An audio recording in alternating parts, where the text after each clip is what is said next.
Here's the great U.S. soccer divisional sanction dilemma, or the great MLS dilemma. Does MLS use American soccer divisional sanctions, or the D1 sanction in their case, as a crutch or as life support? Can it survive without the U.S. soccer Division One sanction? And here, MLS, Major League Soccer, comes to us and says essentially that the closed shop franchise model, the U.S. sport model, is the only way to go in terms of running American soccer at the highest level, so the professional game down.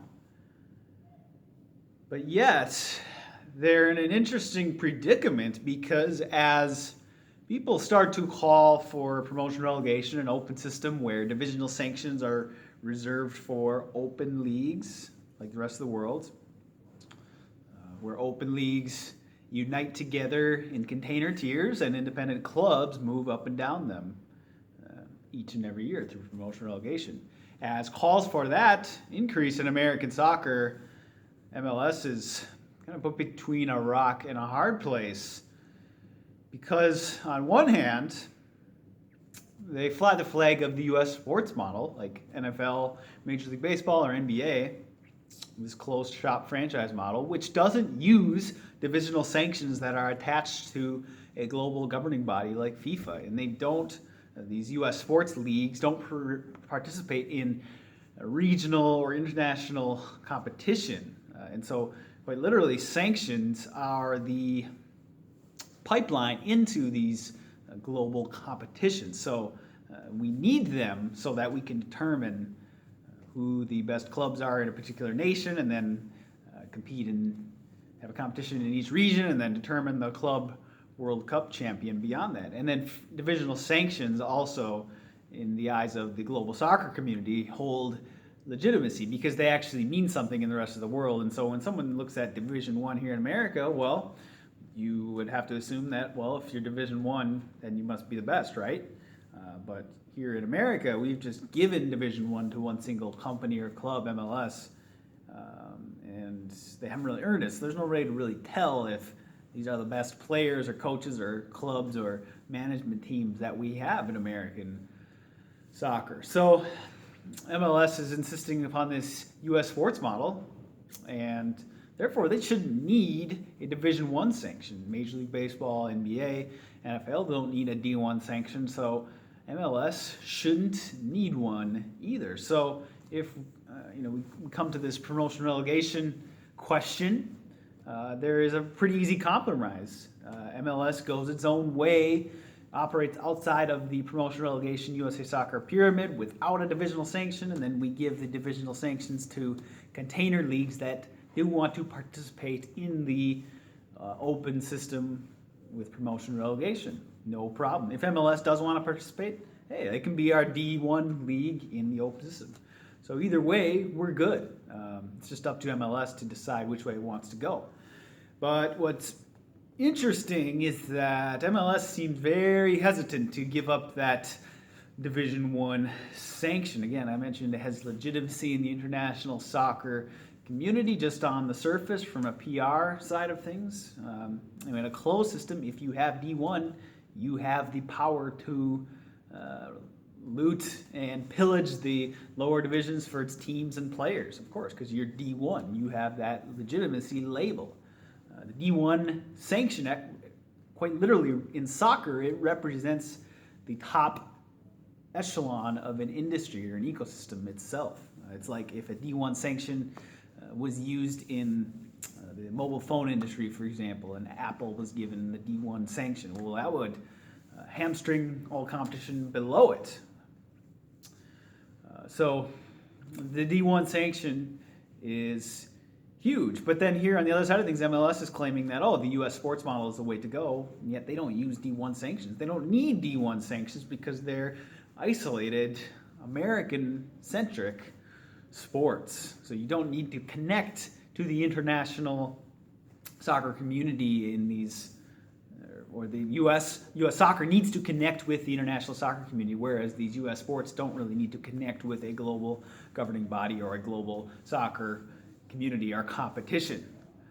So why is MLS clinging so tightly to this Division I sanction? It should be no brainer. Hey, we'll just drop the D1 sanction, make this debate go away. We don't want to do promotion relegation.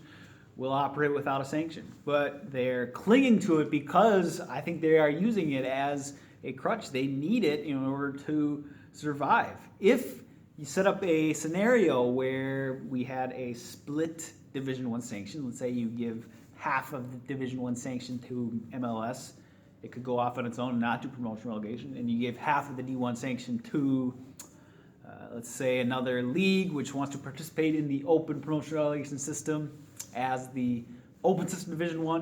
Well, in the hearts and minds of American soccer fans, which one is going to win out? Well, people clearly are going to be attracted to the natural, authentic version of soccer, which is merit-based, which is about equality and opportunity for all, promotion relegation at its essence.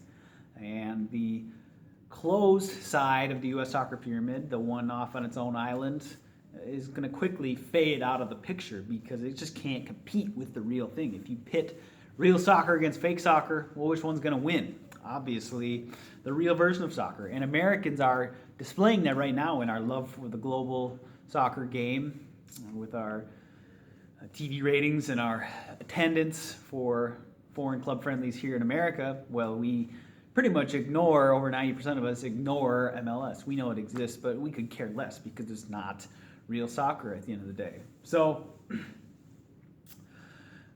it all comes down to the D1 sanction.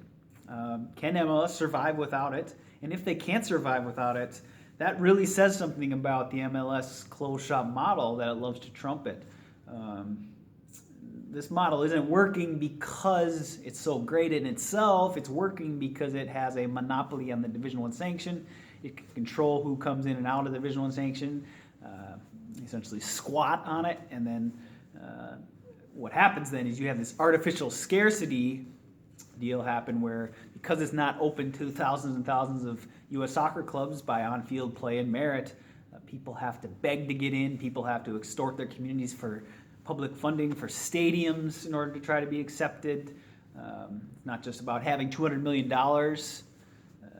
in order to get into MLS. You have to fit MLS's culture because essentially you are being absorbed by MLS itself. You are paying MLS money to essentially soak up your club. Your club no longer is independent. It becomes a part of club MLS. So that's the question you need to ask MLS and U.S. soccer. Can we do better with our Division I sanction? Is MLS really what's best for D1 here in American soccer? Really? 7% of Americans care for MLS, and that number is shrinking? I think we can do much, much, much better. In a nation with 330 million people, 25 plus million players, unspeakable infrastructure and wealth here in America, we've got all the tools we need to be a great soccer nation. All we have to do is just look at the rest of the world around us and align our federation policy with federation policy around the world. Let's get back to the heart and soul of the game, which is equality and opportunity for all. So if you like this video, make sure to share it out across social media. Also subscribe right here to my channel, and I'll talk to you soon.